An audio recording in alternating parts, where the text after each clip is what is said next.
salah satu hal yang pertama dan utama diperangi oleh Nabi Muhammad itu adalah jahiliyah, kebodohan.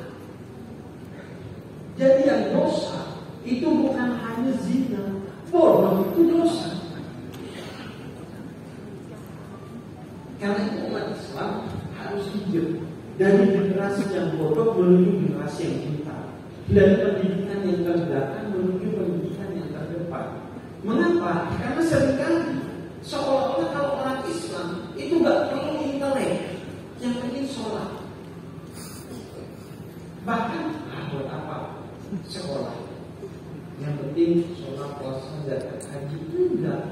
Kita harus terdepan juga secara intelektual, sehingga Allah katakan dalam Al-Quran, ya fa'inda alladziina aamanu minkum walladziina utul ilma darajat. Allah mengangkat derajat orang-orang yang beriman, tapi lebih tinggi derajat orang-orang yang beriman dengan ilmunya.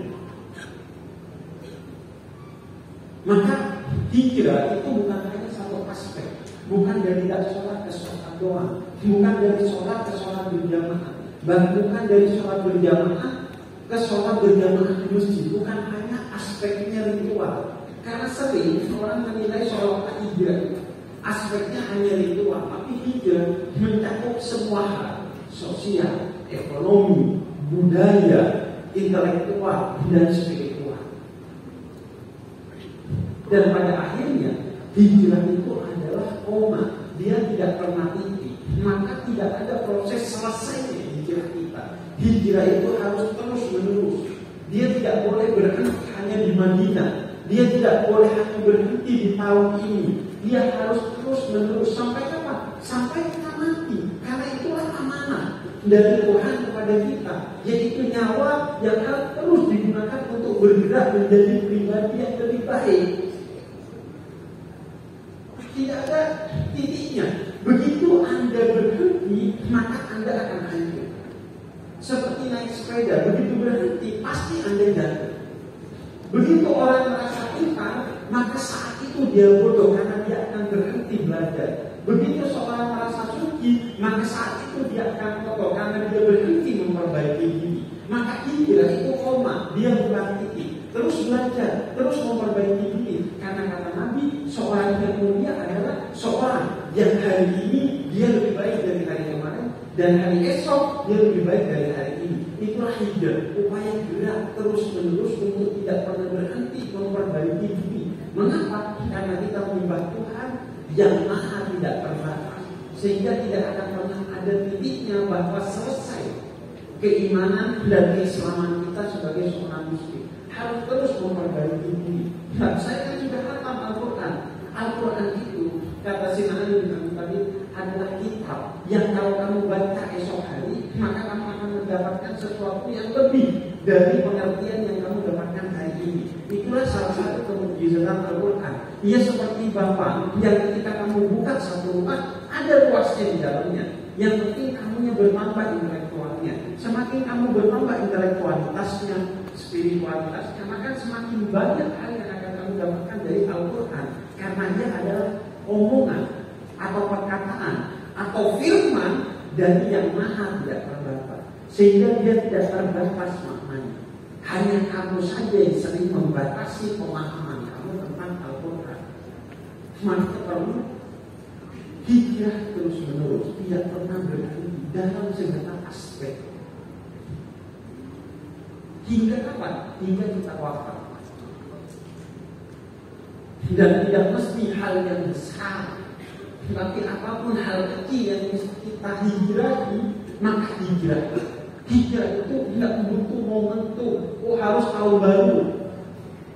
Oh harus gerakan yang sifatnya besar. Tidak. Sekecil apapun perubahan yang kamu lakukan, maka ia adalah hijrah. Karena tidak ada dosa yang kecil kalau dia tidak ditambah, dan tidak ada pahala yang kecil kalau dia dilakukan dengan tulus. Tidak ada dosa yang kecil kalau dia tidak diistighfari. Kenapa? Karena sekecil apapun dosa itu, lihatlah bahwa kamu berdosa kepada zat yang telah memberikan segalanya kepada kamu. Kamu melakukan dosa itu mengkhianati Tuhan yang telah menciptakan kamu. Makanya sekecil apapun dosa, kalau dia tidak disesali, dia tidak kecil. Tidak sekecil apapun kebaikan, kalau dia dilakukan dengan tulus, maka dia besar dan bisa menyelamatkan kita. Sebagaimana dalam beberapa riwayat dikisahkan seorang yang sepanjang hidupnya menjadi pelacur, tapi kemudian Allah terima tobatnya hanya dengan memberi minum anjing yang kehausan.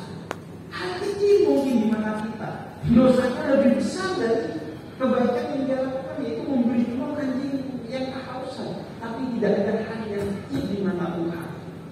Dosa maupun pahala dia tidak kecil di mata Tuhan. Dosa tidak kecil kalau dia tidak disesali karena dia mengkhianati zat yang maha menciptakan kita. Dan pahala sesedikit apapun tidak kecil di mata Tuhan jika dia dilakukan dengan tulus.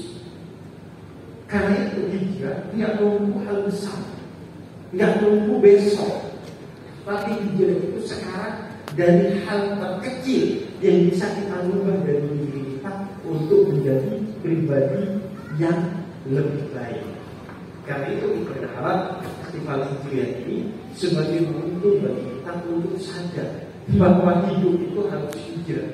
Dan hijrah itu bukan hanya sekedar dari ritual tertentu ke ritual yang lain, tapi hijrah itu perubahan utuh dari diri kita, dari hal terkecil dan dari apapun yang kita bisa ubah untuk menjadi pribadi yang lebih baik.